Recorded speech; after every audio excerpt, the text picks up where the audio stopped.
You're alive. Listo, estamos en vivo. Hola chicos y chicas, Hola. bienvenidos, bienvenidas, bienvenides a otra transmisión, otra reacción en vivo de Chain Reaction. Hoy vamos a estar revisando un disco también de la década de los 90, estamos volviendo al thrash metal y esta vez nos vamos a Brasil a estudiar una banda legendaria, Sepultura, con una de sus alineaciones tal vez más legendarias. De nuevo contamos hoy en la transmisión con José Mejía. Ya en la ocasión pasada lo presentamos, es una persona que es muy conocedora de la producción de audio, pues es productor de audio y además de eso también es músico, ¿listo? Entonces pueden visitar su canal en Spotify de John Shade, que es su banda, ¿cierto, José? Yes. Acá la pauta publicitaria para que conozcan un poco de la música de José, también conocido como John Publicidad Shade. política pagada. Exactamente. Y tenemos acá al gran Santi Cortés, Santiago Cortés, Hola. que nos acompaña hoy pues para hablar un poco de este disco. Como ya sabemos, él pues es un metalhead total, muy conocedor pues del thrash metal y pues nos puede pues aportar muchísimas cosas el día de hoy. Espero pues que esté muy activo el live, que tengamos otra vez personas participando en el mismo. En un momento les voy a enviar el link del live pues, para que lo compartamos a través de nuestras redes sociales y se unan más personas. Voy a poner ya para que podamos ver la pantalla de José. Entonces, acá estamos. ¿Listo? Entonces vamos a hablar hoy de La Raíz de Sepultura, disco de 1991. Pues es un disco que cuenta con la alineación, pues para mí, o para mi punto de vista, tal vez más legendaria de Sepultura, que es los hermanos Cavalera, Max Cavalera, Igor Cavalera, si no me equivoco. Tenemos en el bajo a Paulo Junior. Igor Cavalera era el baterista, Max era el que hacía las vocales y la guitarra rítmica, y tenemos en la guitarra líder pues un guitarrista también bastante reconocido en la escena del metal, particularmente del thrash metal, y creo que todavía hoy en día permanece con Sepultura, que es Andreas Kisser. Ellos son, si no estoy mal, si no me equivoco, todos originarios de Brasil. Es una banda que inicialmente tuvo más cercanía al death metal que al thrash metal, y en particular desde Beneath the Remains y este disco, el Arise, ya se siente más que se diluye esa onda de death metal y ya se empieza a acercar más a un thrash metal, aunque para mí sus riffs todavía tienen un poco de esos ritmos lentos del death metal, tipo Obituary y el mismísimo Dead, ¿listo? Entonces, pues hoy vamos a tratar de hablar un poco de este disco, entonces quiero como conocer también la opinión o digamos la experiencia, el contacto que han tenido José y Santi con este disco en particular. Este fue de los primeros discos que yo escuché de metal muy allá en mi infancia en el colegio. Entonces este es un disco que he recorrido hace mucho tiempo, lo tengo acá en físico, de hecho, en CD, no es el remaster, es la versión pues original, sus voces y sus sonidos originales. Hay un remaster que si no me equivoco es como el 2018. Y ya me gustaría escucharlos, José, Santi, qué contacto han tenido con el Arise de Sepultura. A ver, creo que mi primer contacto fue, si no estoy mal, yo estaba cuando usted compró ese disco. No era yo muy acérrimo, digamos, seguidor de Sepultura. No, realmente no los conocía, pero pues me empecé a interesar en ellos específicamente. Ese fue el primer disco que yo escuché de esa banda, de Sepultura. Me pareció súper interesante. Pues he escuchado otras bandas digamos, de thrash metal, entonces como que me gustó realmente pues su sonido, ¿no? Mm, y ya luego entonces como indagando un poco más sobre el disco y sobre la producción, pues hubo otras cosas que pues como que me interesaron mucho, como sobre todo las personas que estuvieron involucradas en la producción de este disco, toda la parte, digamos, de la ingeniería de sonido, toda la parte de la mezcla, del mastering, son, pues son ingenieros que admiro mucho, que han hecho otros trabajos muy importantes, entonces, pues fue una grata sorpresa como mirar esos ingenieros, pues ver, digamos, el trabajo más bien de esos ingenieros y de esos músicos como tan importantes en esa época y tan relevantes actualmente también. Ok, Santi. Bueno, pues he de confesar que estuve circunvalando a Sepultura un buen rato. La verdad, bueno, va a ser un poco vergonzoso confesar esto, pero me parecieron chocantes las portadas del Beneath the Remains y el Pistol Devastation. Épocas en las que yo estaba en un colegio católico con el cuento del catolicismo mal formado. Y claro, cosa del diablo, ¿no? El diablo. Cosa que puede ser desagradable. Claro, lo vi como algo malo, cosa que a la banda no la escuché por un buen tiempo. Mi acercamiento fue más por los discos más populares, bueno, sin desmeritar a la Rise, que es un disco muy conocido y muy bueno. Pero pues mis primeros acercamientos fueron con el Chaos AD y el Roots, que fueron con los que se catapultaron en las mid-90s, en la mitad de los 90, donde en ambos hubo cambios drásticos del sonido, pero drásticos, drásticos. Sí, eso es cierto. De hecho, yo he estado escuchando el Beneath the Remains últimamente y se siente un cambio muy abrupto en la producción y en el mismo, digamos que en la documentación que comparte Sepultura, ellos mismos reconocen que al principio sonaban como niños golpeando instrumentos y poco a poco fueron mejorando. En Sepultura para mí hay una mejora apreciable, pero igual todavía el sonido no me parece el más limpio. Obviamente me gustaría escuchar a José que nos cuente como un poco sobre eso, pero continúe, Santi. Sí, entonces ya luego fue un poquito más reciente que yo empecé a escuchar este disco, el Arise. Creo que fue en 2012, o si no estoy mal. Sí, un poquito tarde, pero pues nunca es tarde para apreciar un buen disco. Pero sí es un cambio drástico con respecto a la música, inclusive las líricas. Citando una pequeña párrafo de la canción titular, son bastante fatalistas. Luego podríamos ahondar un poco sobre de qué van las líricas o cómo las interpretamos. Y así me pareció genial.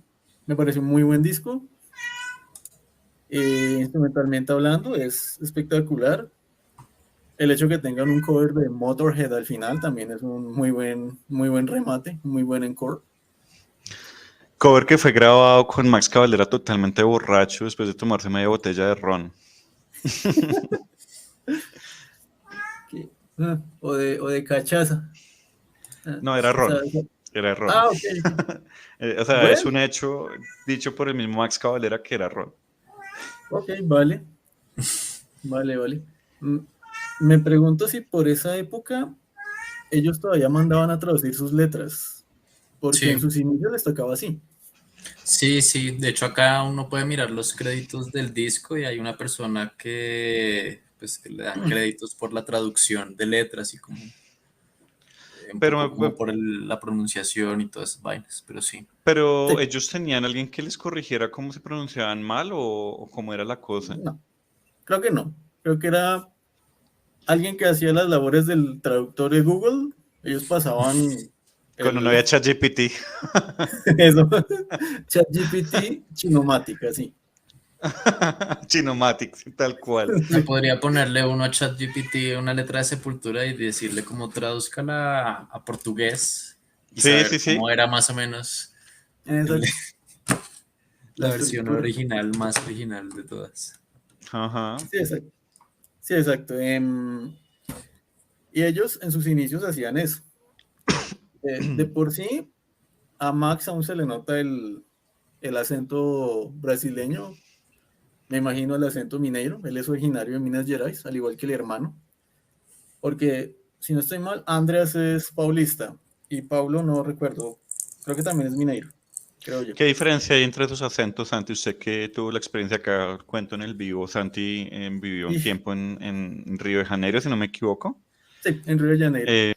Entonces, que yo, por ejemplo, soy muy torpe para notar esas diferencias. Tengo que estar muy expuesto a una cultura.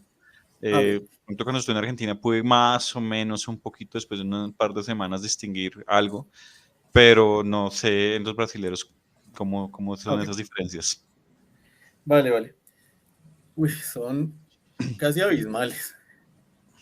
Entonces, es, puede llegar a ser tan fuerte que un lusitano, un portugués de nacimiento, no les entiende. Ok, O sea, la fonética es diferente e inclusive la gramática puede llegar a ser bastante diferente. Porque ok, pues las reglas gramaticales ellos casi no las usan. Y es que de por sí el portugués formalmente hablando puede llegar a ser muy complicado.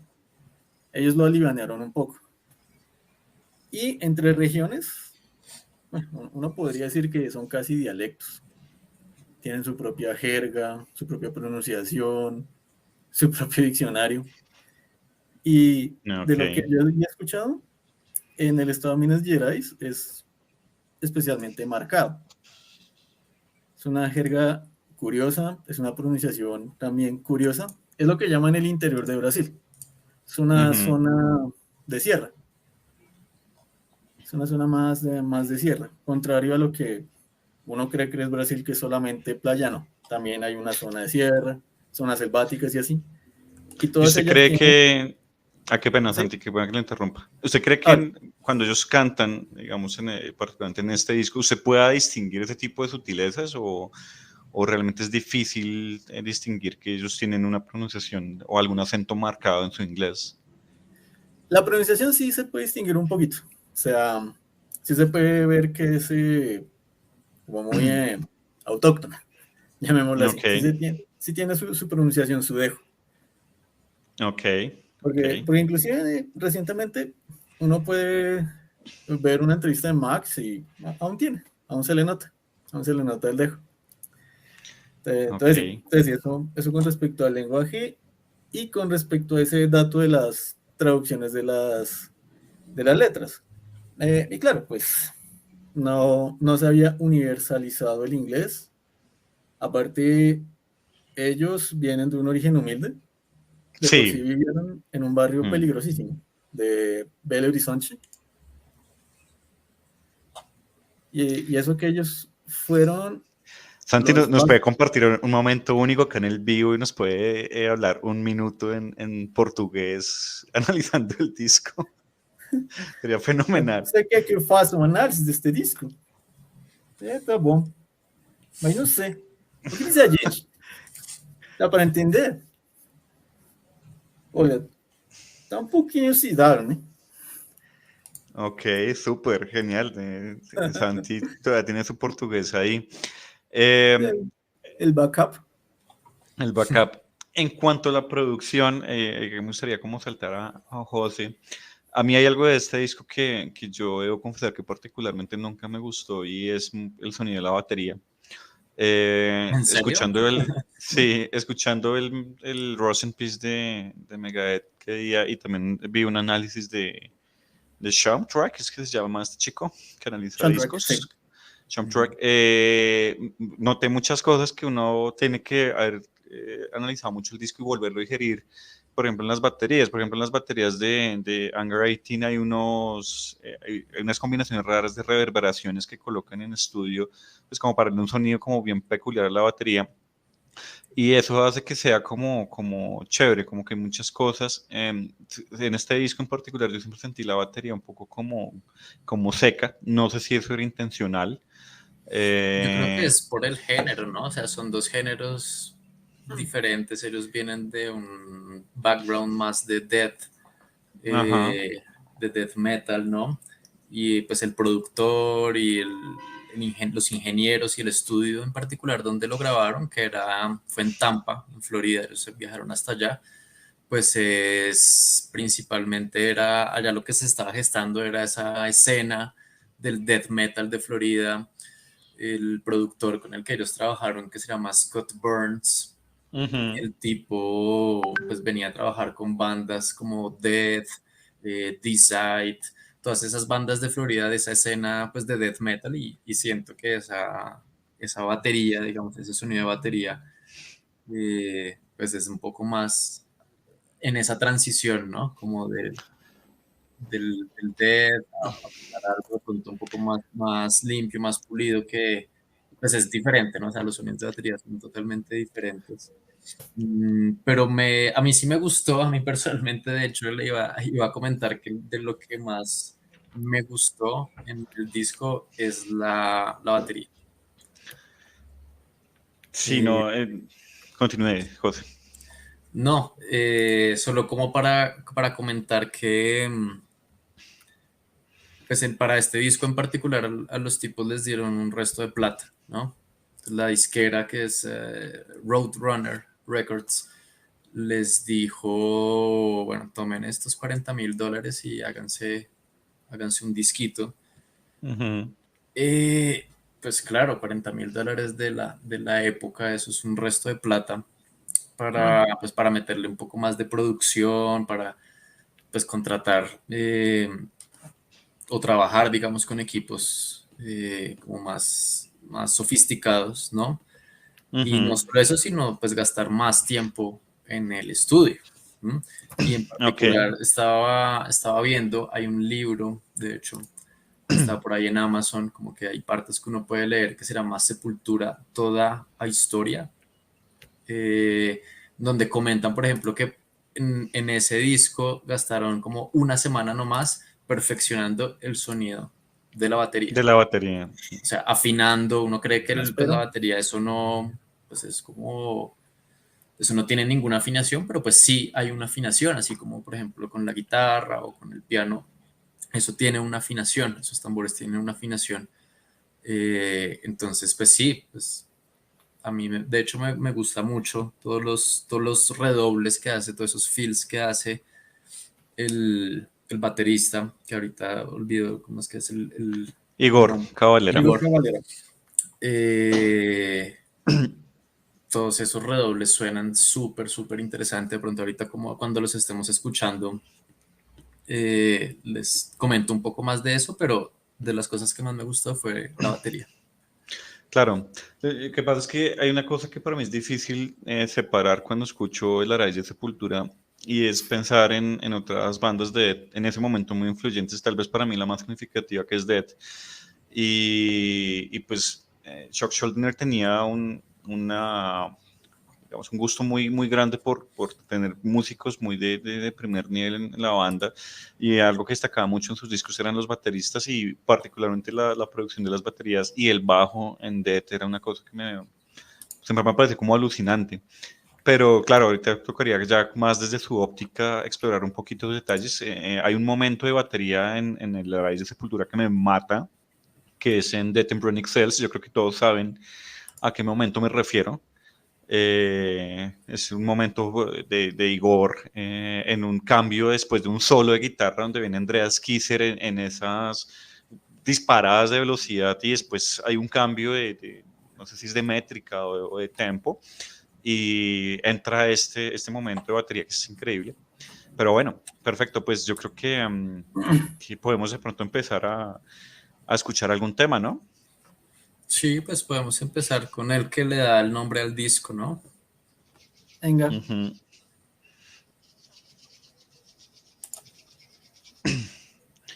Excelente.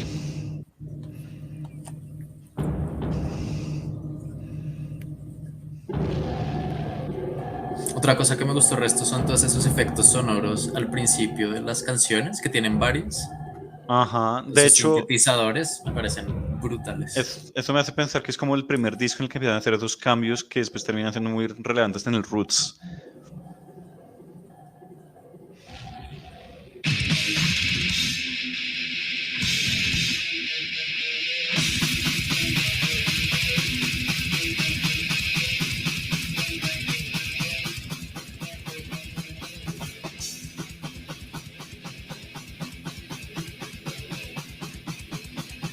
Pero sí, es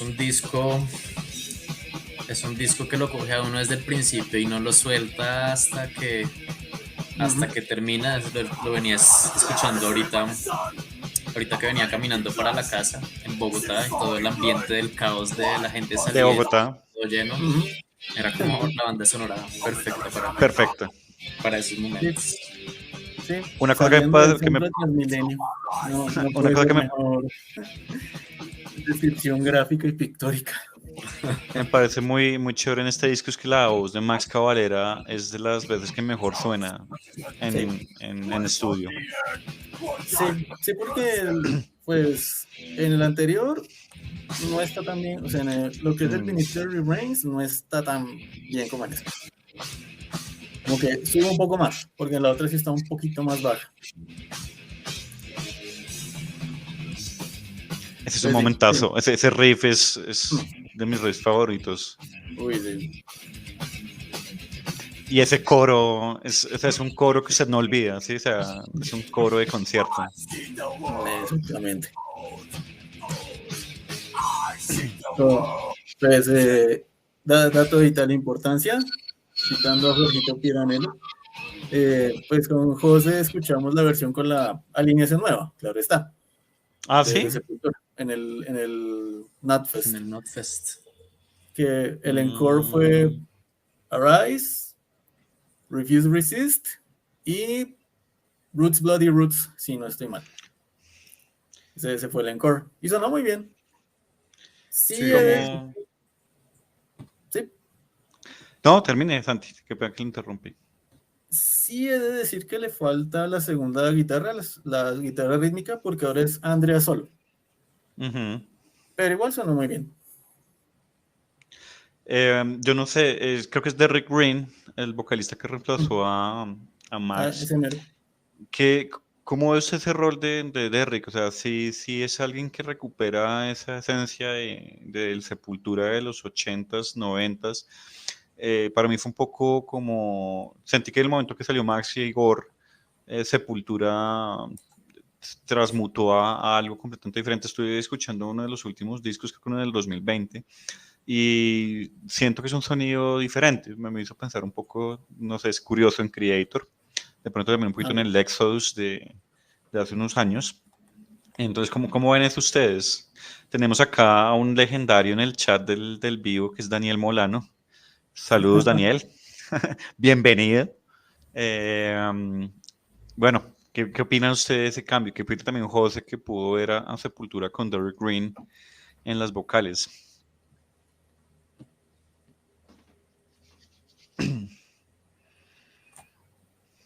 Mm, pues realmente es diferente. Ese último disco que usted menciona del 2020, 2021, pues no lo he escuchado. Y para comparar de pronto un poco ya en estudio, digamos, ese disco con este, pues no podría dar ahorita un concepto, pero sí como los escuchamos en vivo, estoy de acuerdo con Santi, como que esa segunda guitarra hace un poco de falta como para darle un poco más de fuerza, un poco más de espacio pues a estos riffs tan ásperos que se botan estos manes ahí. Y en términos de identidad del thrash, cuando uno escucha, por ejemplo, bueno, diría Metallica o a Exodus a Megadeth, y después escucha a Creator o a Sodom, que son bandas del thrash metal alemán. Y ahora escucha uno a este thrash metal latinoamericano, este thrash metal hecho en Brasil. Ustedes, pues evidentemente en Roots y otros discos ya se notan esos ingredientes de donde son ellos, pero en ese sonido que es más trash, que todavía no hay esas incorporaciones, ¿cómo sienten ustedes esa identidad del thrash metal? Si hay algo que aporta una distintiva en esos sonidos. sí, la verdad sí. Es bastante notorio el Ujú, aporte que hace una banda como Sepultura, sobre todo en sus ujú. inicios, cuando era tan tabú o hacer una banda de metal. Volviendo a los inicios de death metal y su época blasfema, llamémosla así, era era chocante ver sobre todo, pues, no solo las portadas, sino las líricas de los trabajos. Entonces, Ujú. además, suele ser en esa época, pues Brasil era muy conservador, todavía lo sigue siendo, pero en esa época era mucho más. Ujú. Y de por sí, en la región de donde son ellos, Minas Gerais, el catolicismo es muy marcado. Sí. Dicen que, pues no alcancé a conocer todo, solo fui a un pueblito, Pasa Cuatro, pero dicen que las iglesias son muy lindas. Entonces, no solo es el sonido, sino también el contexto social en el que llegan a surgir estas bandas. Ok. Y adicionémosle también que en esas épocas las consolas de producción pues no daban para un sonido tan fuerte. Entonces, claro, Eh, jo- otra cosa que choque es escuchar algo que puede ser un ruido, llamándolo vulgarmente. Ujú. Entonces, sí, sí hay una identidad, un texto social, líricas, producción, todo eso lleva.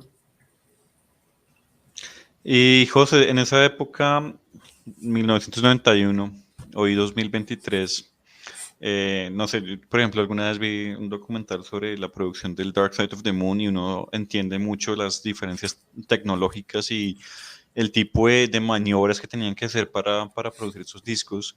1991-2023, ¿qué siente que hubo de innovación, donde ellos se adelantaron a su época o estaban atados a lo técnico que podía haber en ese momento? Pues digamos en la cuanto a la parte técnica, las consolas se los grabaron en un estudio que se llama Morris Sound, donde Ujú. luego pues grabaron un montón de bandas también de, como les contaba, de esa escena de death metal de la Florida. Ese estudio, ese estudio comenzó con una consola en donde solo se tenían 6 tracks. ¿M? Entonces yo podía grabar como 6 cosas en simultáneo y pues ir mezclándolas, ¿no? Ujú. Estamos hablando de que, por ejemplo, en la época de los Beatles uno tenía como 4 tracks, entonces tenía cuatro tracks, fue aumentando a 8, a 16, etcétera. Eh, hasta pues ya, digamos que la tecnología fue avanzando y se fue digitalizando todo. Creo que en Ujú. 1991 todavía, pues como grabar en digital no estaba como muy popularizado. Hasta ahora estaban naciendo, digamos, como todas estos software, que pues ya estaban los computadores, pero la capacidad de procesamiento de los computadores todavía no era como óptima para procesar toda esta cantidad de información de audio, ¿no? Entonces, pues la gente seguía grabando pues en magnetófonos, ¿no? En cinta magnética y ya pues en consolas un poquito más grandes, ¿sí? En particular creo que este lo hicieron en una consola de 24 tracks. 24 tracks, eso es un resto de tracks, ¿no? Entonces, una práctica común, una práctica general es, por ejemplo, cuando uno está grabando rock, cuando uno está grabando metal, eh, pues digamos, puede duplicar las guitarras. Entonces tiene 2, 4, 5 tracks para la guitarra nomás, ¿cierto? Eh, puede hacer un montón de cosas para la batería, entonces ya puede utilizar antes, digamos, lo que les digo, en la época 50, 60 se utilizaban uno, máximo 2 micrófonos para grabar una batería, acá en este caso pues ya como tengo un montón de tracks, puedo ponerle un micrófono al bombo, un micrófono al redoblante, un micrófono para cada uno de los otros tambores, de los toms. Y eso me proporciona a mí entonces también como una espacialidad que a veces se siente también en la batería, como esa imagen estéreo, ¿no? Que si el baterista hace un redoble que empieza por acá y termina por acá, entonces yo en mis audífonos, en mi equipo de reproducción, pues también lo siento un poco así, ¿no?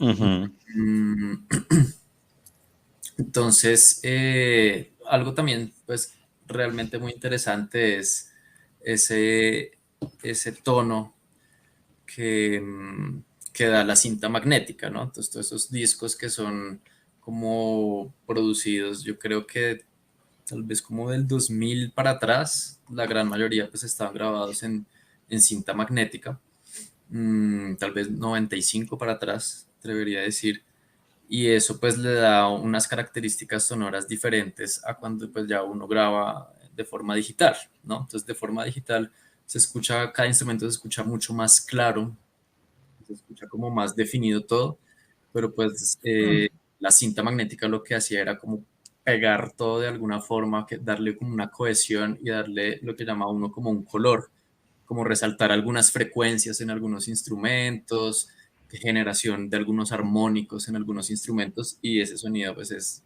desagradable, ¿no?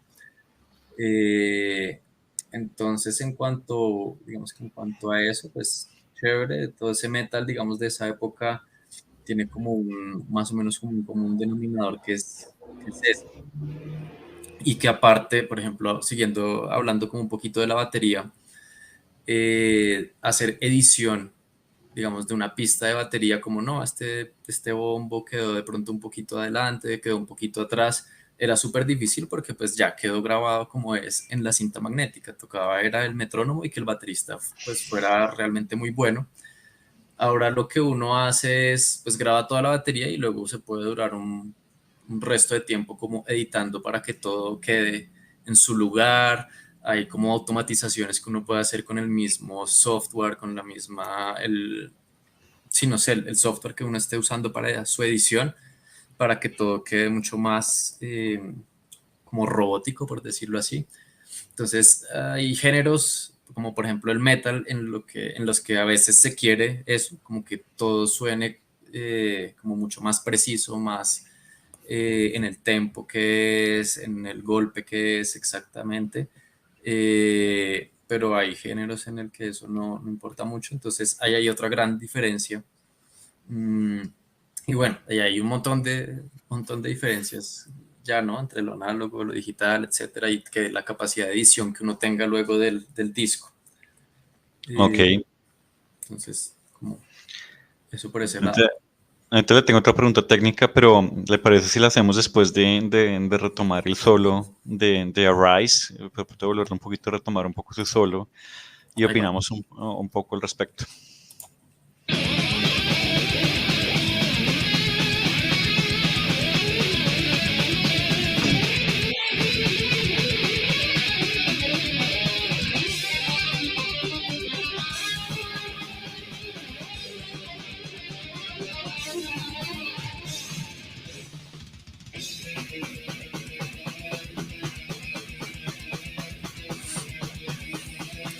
No sé si notaron ahí justo cuando se acaba el solo lo que les mencionaba del estéreo, como sonaban unos tambores por este lado, Ajá. luego sonaban unos tambores por este lado.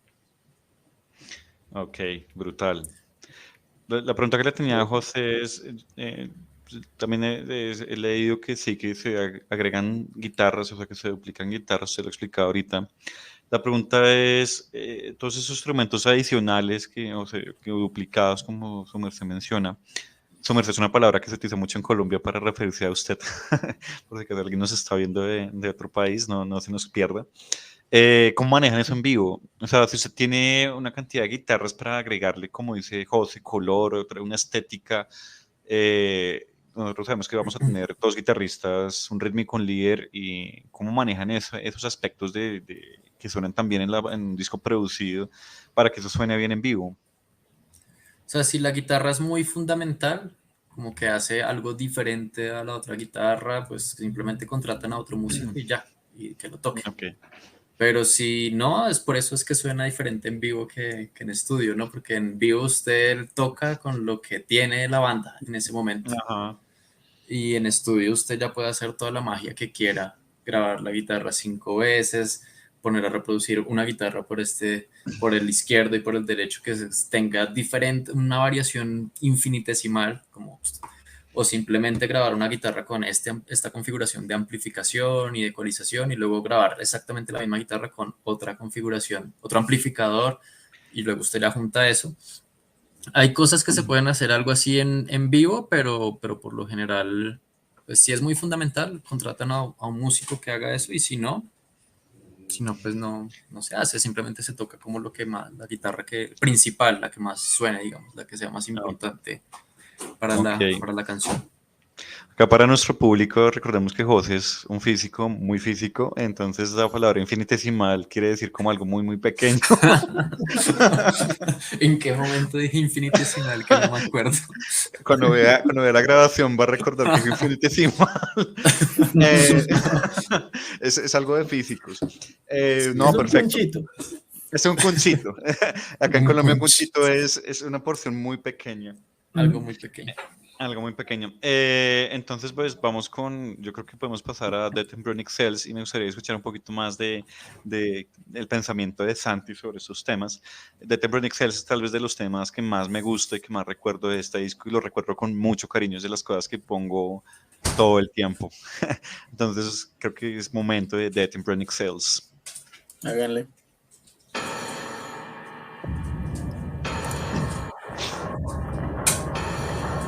Y mantiene el patrón de el intro, ¿no? Excelente. Sí, es increíble.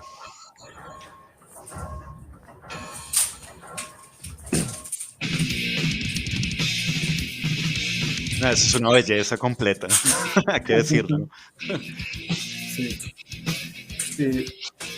Caballera Conspiracy, la banda que ahora tiene Max y que pues también por derecho toca las canciones de Sepultura, suele hacer un medley entre Arise y Dead Embryonic Cells. ¿Pero Suena las muy bien. cortan? Sí, sí, exacto. Ya. Como mitad y mitad. Suena bien. Es un tema perfecto, o sea, es un tema de, no sé, es maravilloso. Daniel Molano, cuando quiera, bienvenido al canal, participar en un en vivo. Sí, de una.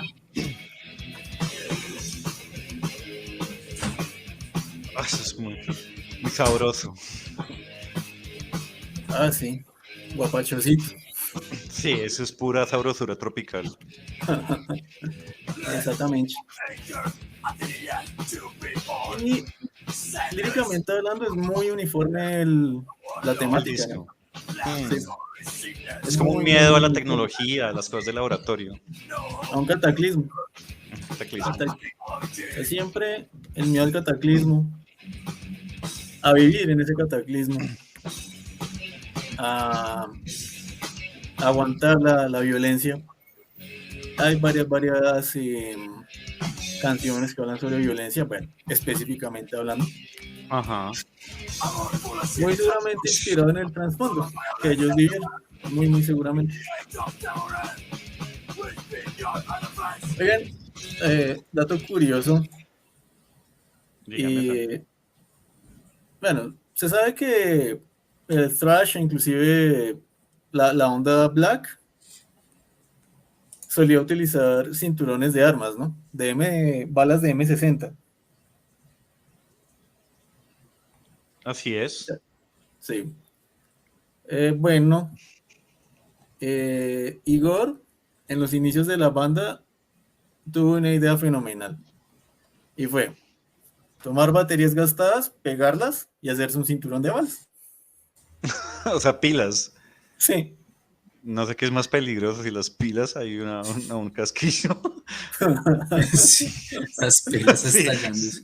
Es como, a sí, ver. sí, yo también pensé lo mismo como Igor, cuidado. Son, just don't. Son Just Done, sí, tal cual. Sí. Ellos hacían como, bueno, pues está difícil conseguir el cinturón de M60. A ver, 1, 2, 3, 4. Venga, esto es un cinturón, lo pego ya. Arreglado. Ala, arreglado. Fue una genialidad, admito. Fue una genialidad. Yo hubiera envuelto algo en papel aluminio y ya. No, muy chévere, buen dato, no lo sabía. No lo sabía, no. Muy originales también hacer ese tipo de cosas recursivas para ganar esa imagen, porque obviamente ellos empezaron en un contexto social súper difícil, ¿no? Eh, No Exactamente. son, no son los chicos que nacieron con sus instrumentos al lado, pues. Para nada. Y eso que ellos pues tuvieron por decirlo así, un tropezón en cuanto a su origen, ¿no? Porque ellos eran los hijos del embajador de Italia en Brasil, ¿no? O de un diplomático italiano en Brasil, Ah, sí. ¿sí? Solo que él murió. Tristemente el papá falleció y tuvieron que irse a vivir en una favela. Mm. José, otra pregunta. Igor Cavalera, baterista que si no me equivoco es autodidacta, no es un baterista que haya arrancado en alguna experiencia musical previa, formativa, qué sé yo, no sé, no es como un John Lord en el teclado que tuvo una formación, o un Richard Wright también.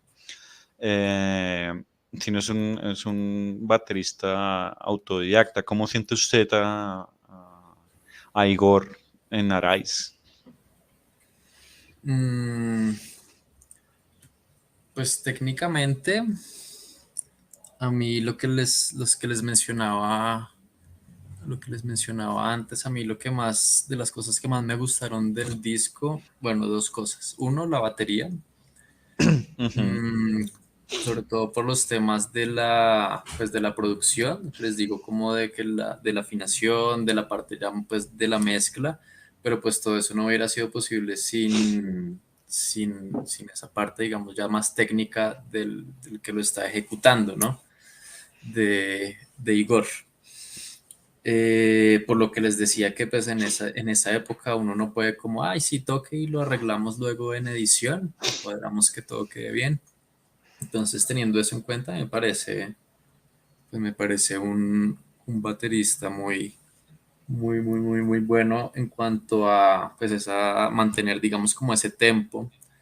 No tiene muchos cambios, eso sí, noté, no tiene muchos cambios de métrica. Tiene más que todo cambios es de tempo. Entonces, como que está la ujú, parte lenta, luego está la parte rápida y pasa automáticamente esos cambios. Esa parte también me gustó mucho del disco, que uno está como un poco en una parte así más como tranquilita y luego de una sin previo aviso ni nada, ya empieza, digamos, aumenta el tempo considerablemente. Entonces, pues eso, me parece que técnicamente pues está muy bien. No es como, por ejemplo, cuando analizábamos el disco anterior, donde los cambios pues tanto de métrica como de tempo eran súper evidentes. Acá es un poco más lo que llaman el tupa tupa, ¿no? Tupa tupa tupa tupa tupa tupa tupa sí, tupa. sí, sí. Y casi siempre, pues como con lo que les decía, una métrica constante, pero pues eso no le quita el mérito de que sea un buen baterista o un mal baterista, Ujú. pero sí, o sea, me parece que la ejecución está muy buena en este disco, por lo menos. Ok. Pregunta polémica. Es un top Polémica. 3. Es polémica, top 3 también para nuestros ¿Top 3 de participantes. canciones? No, no, no. O sea, quiero que el liste me enumere 3 personas que le va a mencionar, entre Ah, esas Igor Cavalera. La segunda persona que va a mencionar es Lars Ulrich. Y la tercera, Dave Lombardo. Empecemos por Santi, ¿qué opinas? Sobre esa lista, Esa lista. ¿A quién pondría de primer lugar? Siendo el primer lugar como lo más áspero, el top de los 3. en cuanto a bateristas, bueno, Lombardo is God, All Hail Lombardo, Lombard la God. verdad. Lombardo God, eso. Lombardo. Excelente. Muy bueno, me lo robo. Y un baterista, bueno, ya no está en la banda, que es de mi banda favorita, The Lamb of God. Chris Ujú, Adler es buenísimo. Él, bueno, me da la impresión que él afina los tambores de manera diferente, porque el sonido de la batería que tiene Lamb of God es distinto a las de muchas bandas del género. Y ujú, yo diría que uno que es muy reciente y que escuché en vivo y en serio, me dejó así, con la boca abierta. Mario plantea de Gojira. Ok, pero no me haga trampa, Santi, no se me salga el de la lista polémica. Ah, okay. Bueno, La- la de- Arce es opinando sobre la lista que propuso Lucho. Bueno, con Lars uno seguramente empezó, porque pues Ujú. Metallica fue la primera banda de muchos. Y él es bueno. No entiendo por qué el hate, por qué Sí, hay tanto mucho hate. desprecio a Lars, por qué haberle deseado la muerte en vez de Cliff y todas esas cosas tan horribles. Él es bueno, Sí, hay gente muy él hace tóxica las con cosas eso. bien. O sea, Metallica no es tan rápido como Slayer, pues que por eso Lombardo toca mucho más rápido. Y de por sí los cambios de ritmo de Lombardo son absurdos, las métricas, una locura. Ahí ya usando el lenguaje que no debería usar. Soy bien brutico para la música. Pero ahí vamos aprendiendo. Sí, tiene más ritmo una gotera que yo, pero bueno. Pero pues para lo que es Metallica, lo que representa Metallica, Lars está muy bien. O sea, Metallica tiene la dosis suficiente de brutalidad para agradar. Me parece muy bueno. Ok. E Igor, bueno, no sabía lo del dato de ser un músico autodidacta. Yo sabía lo de Andrés Kisser. Creo que Andrés es autodidacta de la guitarra. Ujú. Si mal no estoy. Pero sí, Igor también es buenísimo. Y en discos posteriores, cuando empieza a influenciarse por ritmos brasileños, más, es wow. Y eso en vivo se nota. Sí. Se, se nota mucho, mucho. Entonces sí, Igor es muy bueno.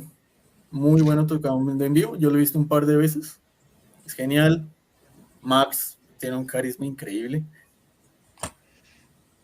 Bueno, entonces antes de escuchar la respuesta del viejo José, no sé si podemos pasar a ese momento de Death and Breath Cells, del solo y después ese momento de Igor en la batería que es tan recordado. Viejo José. Ahí voy. Redoble, ¿no? Mm.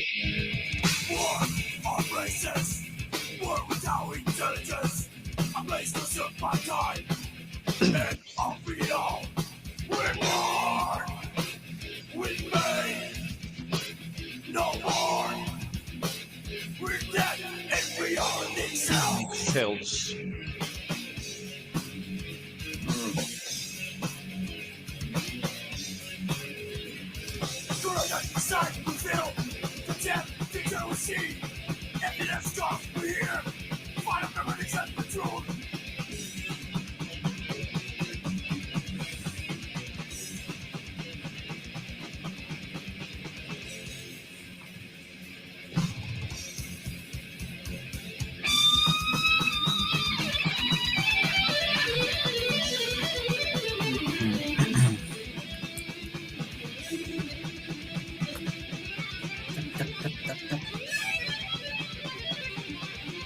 Ahí viene, ahí viene.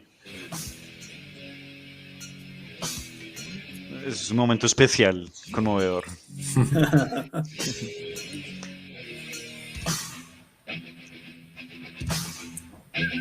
¿Se le podría llamar un breakdown a esto, José? Sí. Ese momento es delicioso, o sea, no sé qué es lo que le hace ahí, pero ese golpe adicional ahí es maravilloso.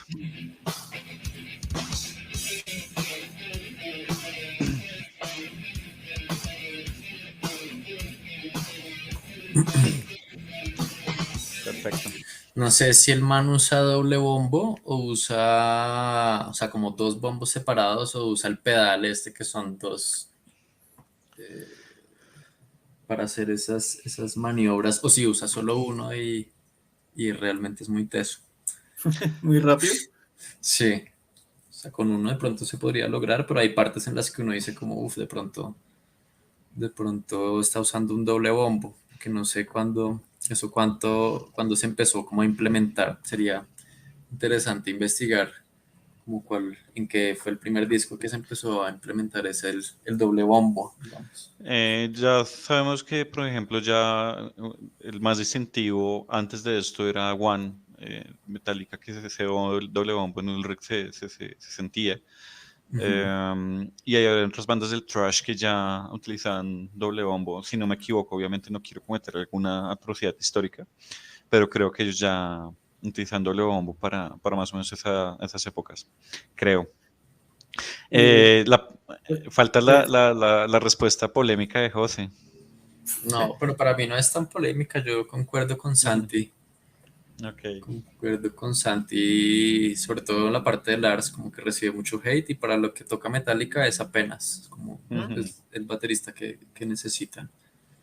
Mm, aparte, pues ya Lars como persona, digamos, dentro de la banda, pues es uno de los motores que mueven o que movieron también en su época esa banda, ¿no?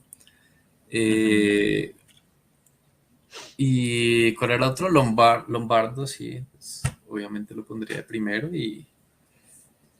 Y Igor, pues no, lo que les digo, no lo he escuchado en muchos trabajos, pero en particular, si me pusieran a juzgar como por el Arise, pues parecería, parecería un excelente baterista.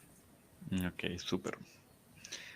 Continuamos con algún otro tema o hay algún dato curioso o algún otro aspecto que de pronto alguno quiera mencionar. Santi, ¿tiene algo en mente? sí, ¿qué era lo que quería mencionar? Sí, si no estoy mal, Igor fue productor o no me acuerdo si fue música de una banda de música electrónica hace un buen rato. Al menos como que le gusta esa movida, Ujú. le gusta bastante esa movida. Y es una banda que tiene percusiones, o sea, pero percusiones eh, físicas, no digitales. Sí, creo Ok. que alguna vez los escuché y suena muy bien, suena muy, muy, muy bien. Súper, ¿no? Em, No sabía. La Mix verdad, Hell no creo que sé. se llama la banda. No sé Igor. si todavía existe. yo tengo una Pero pregunta de curiosidad. ¿Ese Cavalera es de verdad un apellido de él o fueron que trataron sí, de jugar con la palabra calavera de alguna forma? no es apellido de él, es italiano, es Muy de raíces conveniente, ¿no? italianas. Sí, Muy sí, conveniente Cabarero. porque... exacto. Ok, y no sé qué tanto he escuchado, José, de Sepultura después de Arise. También cuando ya pasan estos temas como Refugees, otros discos importantes de Sepultura, y después llegamos a Roots, que es un disco donde se cambia muchísimo el sonido. Creo que son los primeros pasos de Sepultura como hacia, creo yo, nu metal y como cercanía hacia el hardcore de pronto. Tiene mucha Hay influencia un hardcore. Sí, exacto. Hay un cambio de sonido muy, muy grande. A mí me gusta. A mí, particularmente, el Roots es un disco que me gusta un Sí, montón. Pero tuvo también una reacción un poco negativa, eh, sí, pues por parte de los los puristas. fans, por los puristas. No sé si José ha escuchado un poco de Roots, cómo sientes esa transición. Si no ha escuchado, no pasa nada. Y Santi, pues la misma No lo pregunta, ¿cómo escucho. sienten esa transición? ¿No lo has Sí. escuchado? No. Ok. Ah, ok. Así, ya me acordé de otra elipsis. Bueno, volviendo un Elipsis. poco al tema del doble bombo. En Overkill también hay una raíz de doble bombo de Motorhead. Ujú. O sea, bueno, y volviendo a este del Roots, bueno, este fue de los que yo primero escuché de la banda. Ok. A mí me gustó mucho. Me gusta mucho la fusión con ritmos tradicionales brasileños, con esos tambores. Pues nada más de escuchar, de ver el video original del primer track, Ujú. hay un grupo de tamboras. No sé si sería una batucada, que Batucada, es sí. sí, los tambores que suenan mucho en época de carnaval, pero le pega muy bien, le pega de maravilla. Sí, Además suena que sí, maravilloso. es un disco donde quisieron explorar mucho sus orígenes no tanto musicales, sino étnicos y sociales, ¿no? Y veo que usan en ese disco una sitar, ¿no? ¿Sí, Dara? Muy Ujú. a los Beatles, Muy a los George Harrison, sí. a los Toca George Harrison, sí. escucharlo. Realmente no lo he escuchado, pero ya me da curiosidad. Pero así, Abuelo de Pájaro, lo que veo es que, por ejemplo, es el mismo ingeniero de mezcla que el de Rice, ¿no? Que es Andy Ok. Ujú. Wallace. ¿Mm? Este tipo Andy Wallace es uno, para mí es uno de los mejores ingenieros de mezcla. Eh, él comenzó mezclándole a bandas como por ejemplo Slayer, eh, incluso alcanzó a mezclar un disco de Run DMC y luego en esa época, en ese año, en 1991 mezcló el Arise de Sepultura, pero también mezcló el Nevermind de Nirvana. Ah, ok. Que ambos pues son unos discos realmente muy buenos y a partir de eso fue que empezó pues también a coger un poco de fuerza su trabajo eh, y pues de ahí en adelante empezó a mezclar para un montón de bandas pues, realmente como muy reconocidas y bien como variadas, entre esas como Rage Against the Machine, Sonic Youth, Jeff Buckley, Ujú. hizo otras cosas hizo otros álbumes con Sepultura, trabajó con los Foo Fighters, Linkin Park, etcétera, siempre un poco como en esa onda de, pues digamos, del rock, del metal, pero en los trabajos que más me gusta, su trabajo como ya como ingeniero de mezcla, como suena todo, el conjunto, digamos, de instrumentos y cómo suena todo, es en una banda que se llama Avenged Sevenfold. Ah, sí. Ah, Él polémica, polémica. es el ingeniero de mezcla de Avenged Sevenfold y me parece que su trabajo con esa banda es buenísimo. Esa banda, independiente si uno le gusta o no, digamos, esa banda, ya en la parte de cómo suena, ya la banda después de la mezcla, el disco, cómo suena, me parece que es increíble. Todos los instrumentos se escuchan bien, el balance, digamos, entre todos los instrumentos es muy bueno. Entonces,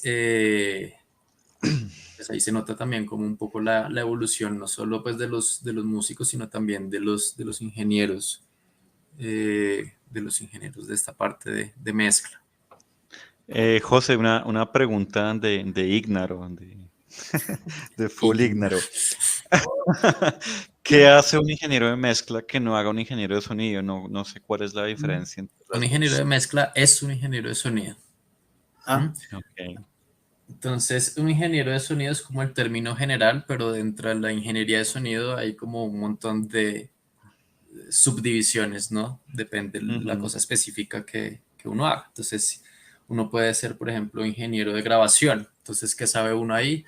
Como qué micrófono se utiliza para grabar ciertos instrumentos, cuál es la posición adecuada para colocar los micrófonos, qué procesos tengo que utilizar para, como de amplificación, digamos, para grabar lo que sea que esté grabando. Entonces, ese es digamos, el ingeniero de sonido que se dedica entonces a la parte de grabación, ¿no?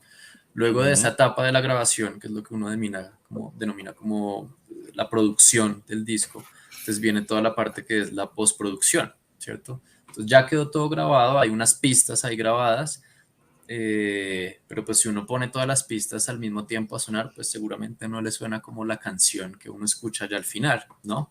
Entonces uno tiene que nivelar, entonces, ¿cierto? Como el volumen, por decirlo así, ¿cierto? De cada una de esas pistas. Ese volumen, por ejemplo, no es el mismo a lo largo de toda la canción. En unas partes suena un poco la guitarra un poco más alta, en otras partes quiero darle más prioridad al bajo, etcétera. Y no solo eso, sino también entonces sigue pues como una cadena de procesos que hacen que la canción pues realmente suene como uno la escucha al final, ¿no? Que son, por ejemplo, la ecualización, como para que las frecuencias que uno quiere destacar o suprimir de algún instrumento, pues se resalten o se supriman, ¿no? Entonces, por ejemplo, yo quiero que el bombo suene como más llama uno, ¿no? Utilizar unos adjetivos ahí como más gordo, más pesado. Entonces, métale más frecuencias bajas a ese bombo. ¿Y cómo lo hace? Pues con un aparatico que es un ecualizador, que va a actuar en el canal donde quedó grabado el bombo y en ese lo voy a subir X decibeles al bombo. O si lo estoy grabando un redoblante y escucho, no, ese redoblante está muy estridente o suena muy feo, como por ejemplo el del Saint Anger. Entonces, No, entonces uno no, coge y no, no, no me toque venas sensibles, por favor. entonces uno dice, no, pues bajémosle, por ejemplo, a una frecuencia ya específica, o sea, uno como que va explorando y le baja ciertas frecuencias y logra entonces una sonoridad ya diferente. Entonces, eso es como más, es como ir puliendo la canción, ¿no? Entonces, eso digamos que sería como análogo a hacer como una escultura, ¿no? Entonces, llegan los músicos y le dan como una forma, así, o sea, cuando graban, entonces hacen una forma general de lo que va a ser la escultura, ya el ingeniero de mezcla entonces le va dando los retoques, ¿no? Vamos a quitar esto por acá, vamos a pulir esta otra cosa por acá, vamos a agregar este efecto, todo lo que es delay, reverberación, la imagen estéreo, lo que yo les decía, que va a sonar por el lado izquierdo, que va a sonar por el lado derecho, que va a sonar por el centro, y que cuando todo suene, todo se entienda, porque por lo general cuando uno pone toda una canción y no tiene ninguna mezcla, entonces, no sé, el bajo, el bombo opaca al bajo, porque están casi en la misma frecuencia, están como peleando, digamos, ahí. O si tengo unas guitarras, si tengo varias guitarras al mismo tiempo, entonces empiezan como a pelear un poco por el protagonismo ahí. Entonces, la idea es, pues eso, ¿no? Como limpiar y hacer que todo suene como de la mejor forma posible, ¿no? Agregar todos esos efectos, y pues ya esa es la parte técnica, ¿no? Y al final de todo ese proceso hay un ingeniero de sonido que se llama el ingeniero de mastering, que lo que hace es preparar lo que le entrega el ingeniero de mezcla, que es lo que llamaría uno como digamos la mezcla final de esa canción, y lo prepara para, digamos, para distribuirlo a las diferentes modalidades en las que vaya a ser distribuido diferentes formatos en los que va a ser distribuido ese álbum o esa canción. ¿M? Que es, por ejemplo, si va a ser para vinilo. Entonces, en vinilo toca tener en cuenta esto. Entonces, ya son ajustes muy, muy, muy como pequeños de ecualización y de compresión para que suene bien en vinilo o para que suene bien en un CD o para que suene bien en plataformas de distribución digitales tipo Spotify, Tidal, Apple Music, etcétera, ¿no? Entonces, eso Hay es un, lo que... un instrumento felino, muy Ahí acá notorio, está un Amara, instrumento ahí la Amara. vieron saltar. Hay unas notificaciones. Hay unas notificaciones, sí, también Es unas que está por notificaciones le acá, escribo a hola Amara. Amara. Pero sí, entonces Bueno, digamos que hay varias etapas en donde actúan diferentes ingenieros de sonido. Entonces, este que yo les digo, que se llama Andy Wallace, es el que hace la mezcla, ¿sí? O sea, el que después de que ya grabaron todo, le entregan como los archivos o en este caso, digamos, las grabaciones en cinta magnética a este man. Y lo que hace él es el volumen, la imagen estéreo, la ecualización y un montón de procesos. Eso por lo general no es que yo para una canción use una serie de procesos y luego para la siguiente use el mismo, no. Entonces eso es todo un arte también, ¿no? Toca tener muy buen oído. Y eso hace, por ejemplo, que algunos álbumes le suenen a uno como o que le guste mucho el sonido de un álbum y de otro álbum, por ejemplo, y luego uno va y mira cuál es el ingeniero de mezcla y resulta que es el mismo. Entonces ya uno cuando va entrenando un poco el oído y escucha los trabajos de un mismo ingeniero de mezcla, dice, sí, este es algo que lo caracteriza. O sea, este sonido de redoblante es el que siempre le pone este ingeniero o parecido, o bueno, etcétera. Ok. Entonces, sí, eso hacen los diferentes ingenieros. Bueno, soy un poco menos ignaro el día y después de esa gran aclaración. Como ya habíamos charlado antes, creo que la idea era como mantener como un tiempo estándar en nuestros live para que no se nos duerman nuestros, por el momento, pocos, no sé, visionarios, personas que nos están viendo. Entonces, y discúlpenme, también quería hacerlos reír un poco. Entonces, no sé si les parece que escuchemos Orgasmatron, que es el cover. Sería un ejercicio chévere, pues, escuchar a Sepultura haciendo un cover. Lo compartamos acá en el vivo. Y, y no sé si les parece que terminemos con un Orgasmatron. ¿Qué opinan ustedes? Sí. Hágale. Para que Santi no se nos duerma. No estoy dormido. Ahí va. Tiene las gafas de Homero.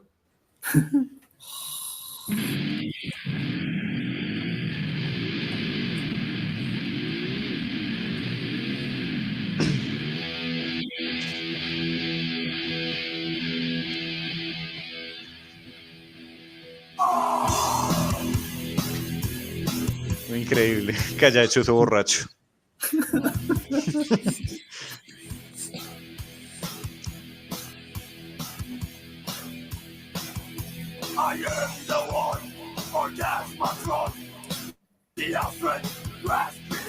Ya quisiera uno cantar así. Yo creo que uno cantaría así el día siguiente en la resaca. Sí.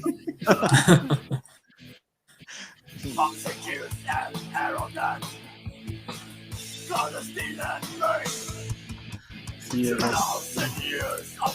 oigan, hablando del arte de la portada, sí tiene pinta de ser una ascensión, ¿no? Eso es algo que siempre me he preguntado. Es este artista que es Michael ¿Puedo? Weren. Me hace pensar mucho en este polaco que se me va ahorita el nombre. Beksinski. Bezinski. Me hace pensar Zdzislaw con él. Beksinski, creo que es. Sí.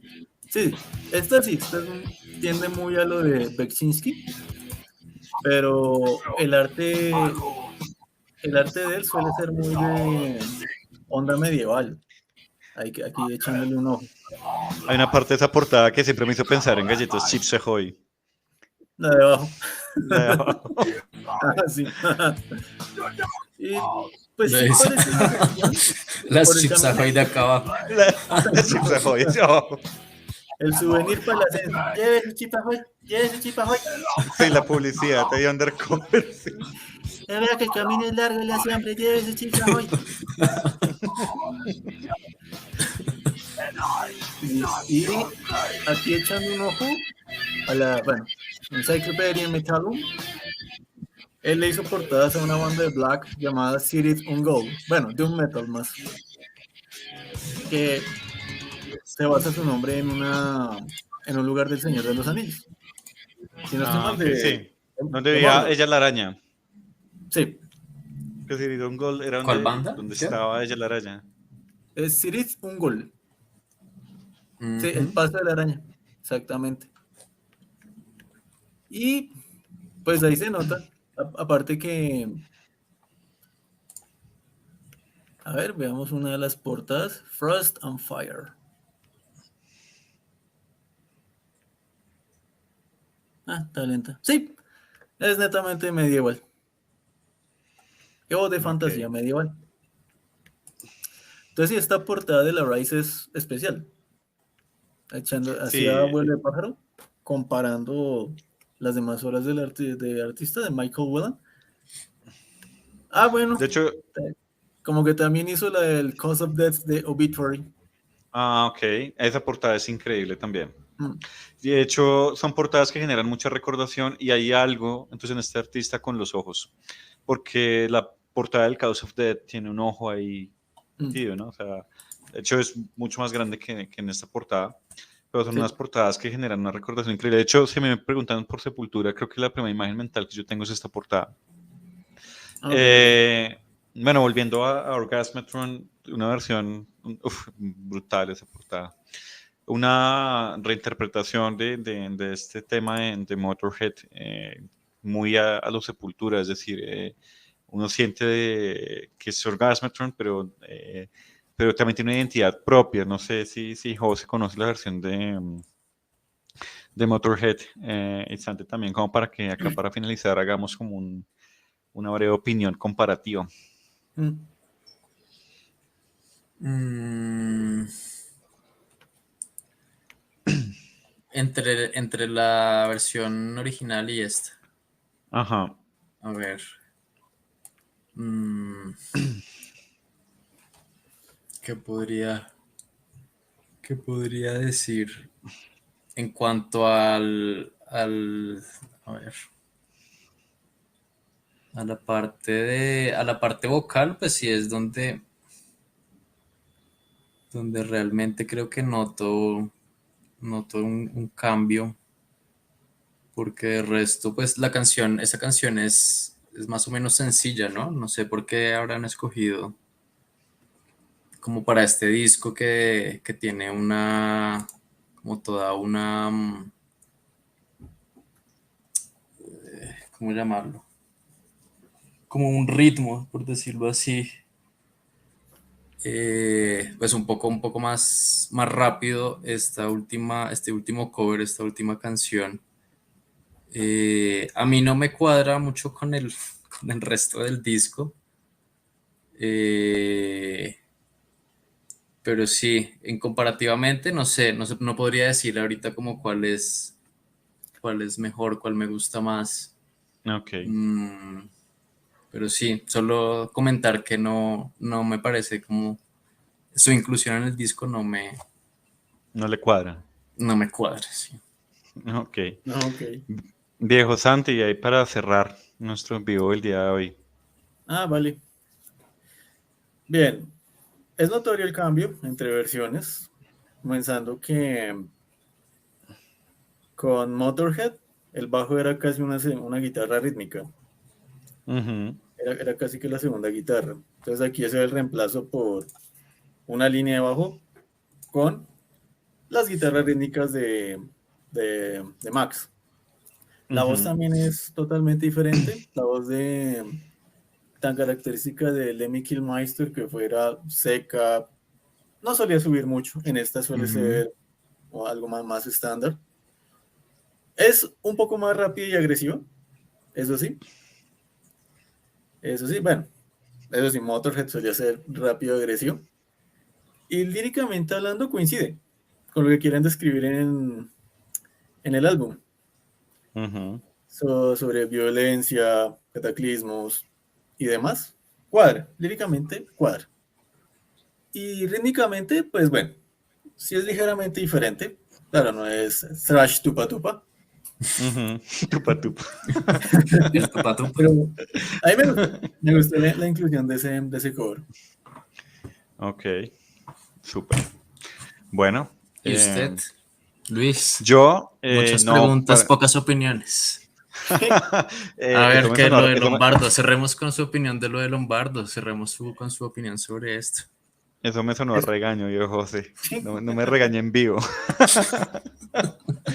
Eh, A mí parece que Lombardo es un tipo increíblemente duro, o sea, duro es muy bueno, en Colombia se lee así, se entiende así.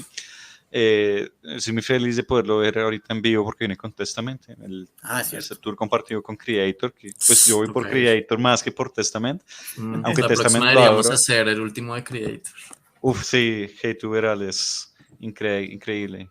Hey, Alex, bueno, Uva Ales creo que se pronuncia. Alex, Increíble, o sea, yo sí soy creator believer total.